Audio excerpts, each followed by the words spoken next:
Hello and welcome. In this video, we dive into the recently published report Befria Sápmi, Liberate Samiland by Timbro, an influential right-leaning think tank based in Stockholm. We'll explore what the report proposes, its ideological underpinnings, and why it sparked strong debate.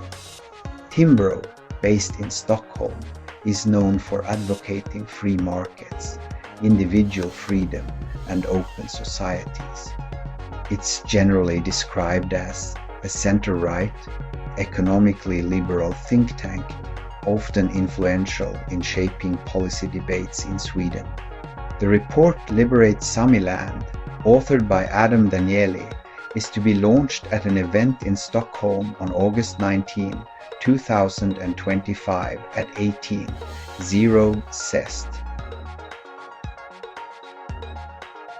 The report argues that Swedish Sami policy is overly collective and restrictive.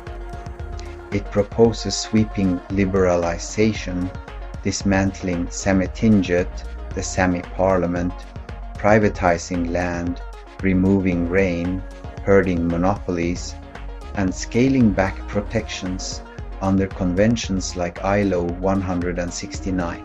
The thesis: stronger property rights and increased market freedom will unlock opportunity in Sápmi.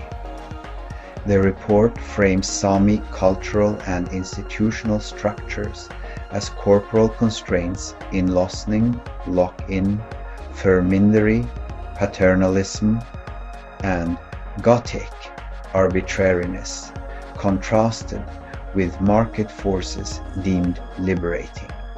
Terms such as freedom, individual autonomy, and ownership are repeated as ideological anchors. But from a critical perspective, these can be understood as floating signifiers, terms that sound universally positive but whose meanings are not fixed. They take on ideological weight precisely because they feel self-evident, even when they erase other forms of freedom like cultural survival, ecological balance, or collective agency.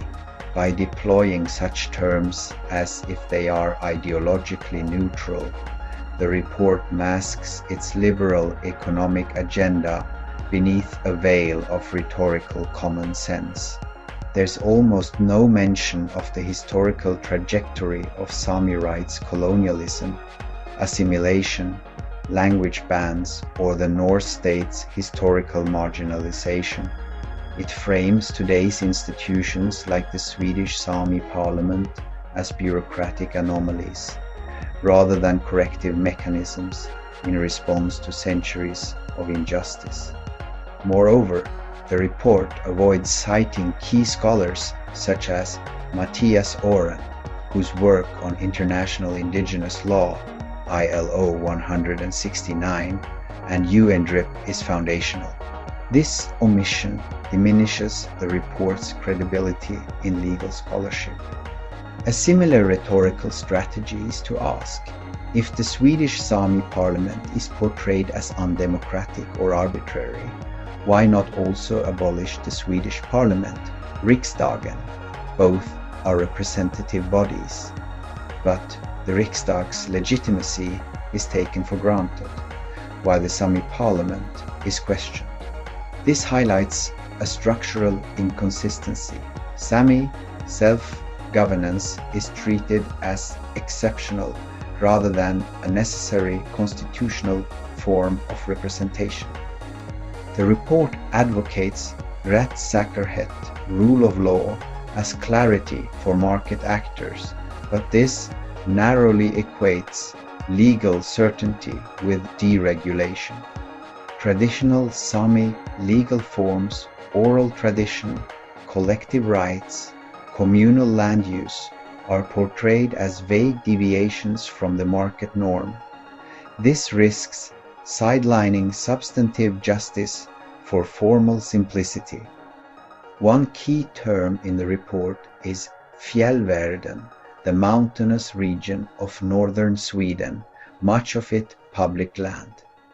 Befria Sápmi suggests that this area should be opened up for settlement, ownership, and greater economic development.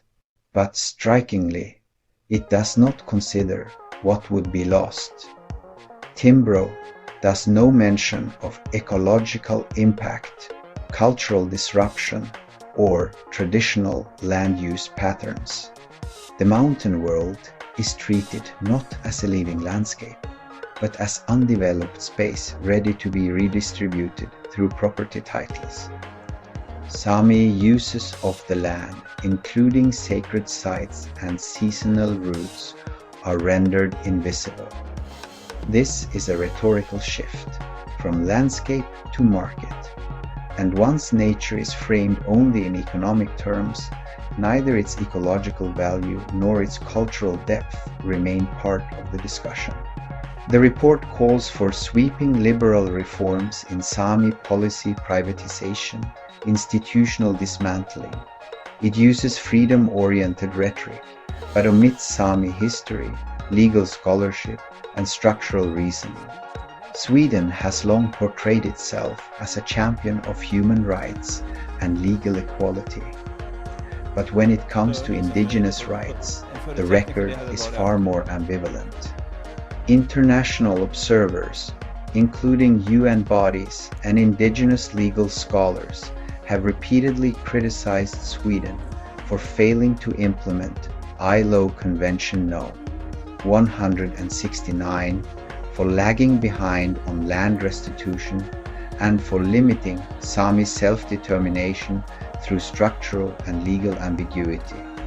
In that context, a report like Befria Sápmi, which calls for dismantling Sami institutions and weakening collective rights risks, reinforcing the perception that Sweden is unwilling to take indigenous rights seriously, rather than addressing long-standing legal and historical grievances. It reframes them as regulatory inefficiencies, thereby distancing Sweden further from the legal standards of a just and accountable democracy.